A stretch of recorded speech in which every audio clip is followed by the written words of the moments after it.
నేను ఒకరోజు తెల్లవారితో నిద్రలేసి ఎక్కడ చూసినా కాగితం కనపడేది కాదు. తెల్లవారితో ఆలోచించి హైదరాబాద్ లో ఎక్కడ చూసినా కాగితాలే. అది చూసిన తర్వాత నాకు అనిపించింది, మనం కూడా ఇలాంటి ప్రాక్టీస్ చేయాలని. ఎట్లా చేస్తున్నారంటే, రాత్రి బయలుదేరి రాత్రి అంతా మొత్తం ఊరంతా తిరిగి కడాన ఈ చెత్త ఏ విధంగా కలెక్ట్ చేస్తున్నారు చూసిన తర్వాత, ఆ చెత్తని అప్పట్లోనే ఎనర్జీగా కన్వర్ట్ చేసే ప్లాంట్ కూడా వెళ్ళి చూసిన తర్వాత, డిటో రాత్రి క్లీన్ చేసే వ్యవస్థ ఆంధ్రప్రదేశ్ లో హైదరాబాద్ తీసుకొచ్చి ముందుకు పోయాం.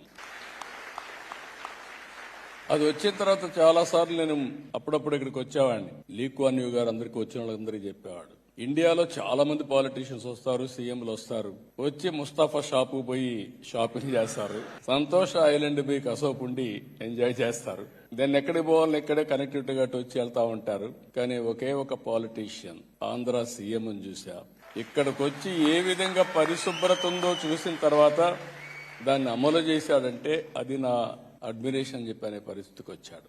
ఎందుకు ఈ విషయం చెప్పానంటే, అలాంటి దేశంలో ఈ రోజు 40,000 మంది తెలుగు వాళ్ళు ఉన్నారంటే చాలా గర్వంగా ఉంది, ఆనందంగా ఉంది. దీనికి మిమ్మల్ని అందరినీ అభినందిస్తున్నా.